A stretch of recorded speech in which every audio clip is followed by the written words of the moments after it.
নমস্কাৰ বন্ধুসকল, মই যোৱাকালি যেহেতু এটা ভিডিঅ' বনাইছিলোঁ স্পেইনলৈ যাবলগীয়া আমাৰ সমুজ্জ্বল বৰুৱাক কেন্দ্ৰ কৰি। আজি এই সমুজ্জ্বলক কেন্দ্ৰ কৰি অন্য এটা ভিডিঅ' মই আপোনালোকৰ সন্মুখলৈ পুনৰ আগবঢ়াই দিছোঁ।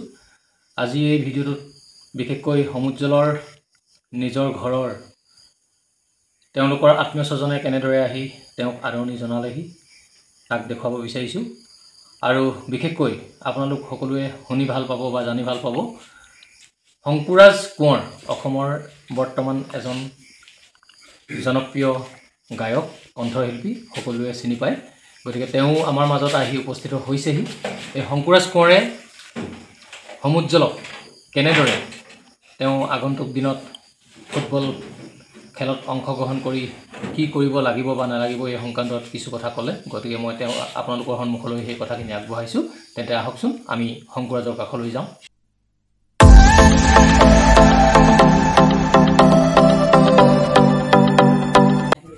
সমুজ্জ্বলৰ এই সফলতা আপুনি কি বুলি ক'ব বিচাৰে?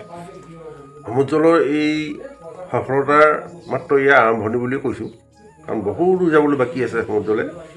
কাৰণ এতিয়া যিটো ক্ৰমে 8 বছৰৰ পৰা যেতিয়া ফুটবলত তেওঁ লাগি বৰ্তমান অৱস্থা পাইছেহি, এইটো আৰম্ভণি যাত্ৰা আৰু ভৱিষ্যতে বহুত ৰাস্তা পাৰ হৈ যাবলগীয়া আছে।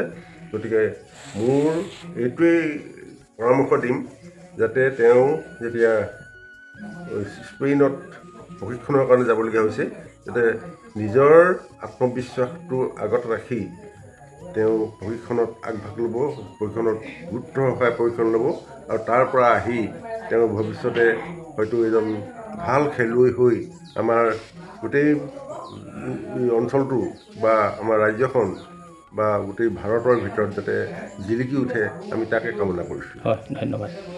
আপুনি সমুজ্জ্বলৰ সৰু বৰ্তায়েক, গতিকে সমুজ্জ্বলৰ এই সফলতাৰ বিষয়ে আপুনি কওকচোন, মানে কি অনুভৱ কৰিছে এতিয়া?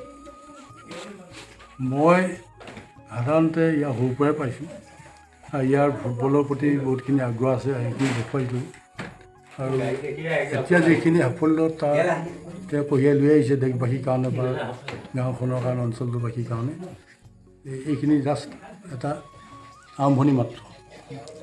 এই আৰম্ভণিৰ যোগেদিয়ে তেওঁ বিদেশলৈ যাবলৈ যিহেতু বা স্পেইনত প্ৰশিক্ষণ ল'বৰ কাৰণে যিখিনি সুবিধা পাইছে, নিৰ্বাচিত হৈছে, তাত প্ৰশিক্ষণ লৈ ভালকৈ সাফল্য কৰি পিনি তেওঁলোকে তেওঁ ঘূৰি আহি পিনি যাতে আৰু বেছি পাৰদৰ্শিতা দেখুৱাব পাৰে। সমুজ্জ্বলৰ সৰু নিচাইক কি ক'ব আপুনি? মই এটাই ক'ব খুজিছোঁ, সমুজ্জ্বল বৰুৱাই যাতে আৰু ভৱিষ্যতলৈ ভাল এটা ডোখৰ দেখুৱাই আনে, মই এয়া কামনা কৰিছোঁ। এখেতক আপোনালোক সকলোৱে চিনি পাইছে। এখেত বৰ্তমান অসমৰ আমাৰ নৱপ্ৰজন্মৰ এজন জনপ্ৰিয় কণ্ঠশিল্পী শংকুৰাজ কোঁৱৰ। আচলতে শংকুৰাজ কোঁৱৰ আজি আমাৰ গাঁৱত উপস্থিত হৈছেহি আৰু স্পেইনলৈ যাবলগীয়া আমাৰ এই ফুটবল পাগল সমুজ্জ্বলৰ ঘৰত উপস্থিত হৈছেহি। কোন হয় সমুজ্জ্বল আপোনাৰ? সমুজ্জ্বল মোৰ নিজৰ মামাৰ ল'ৰা, আৰু মই আজি এনাই ঘৰলৈ আহিছোঁ, নিজৰ গাঁৱলৈ আহিছোঁ। সমুজ্জ্বলৰ খবৰটো পাই খুব ভাল লাগিছে। এই মাৰ্বেলা FC বুলি যিটো স্পেইনৰ ফুটবল ক্লাব আছে, তাত প্ৰশিক্ষণৰ কাৰণে সুযোগ পাইছে। সি গ'লকিপাৰ হয়, বহুত ভাল গ'লকিপাৰ হয়, আৰু যদি ভালকৈ তাত যদি পৰিৱেশন কৰে, সি যদি ভাল খেলে, তেতিয়া সম্ভাৱনা আছে সেই মাৰ্বেলা FC ক্লাবত সি আৰু দীঘলীয়া সময়ৰ বাবে যোগদান কৰি তাত ট্ৰেইনিং কেম্পত খেলিব পৰা। গতিকে অভিনন্দন জনাইছোঁ, আমাৰ কাৰণে, অসমৰ কাৰণে গৌৰৱৰ কথা।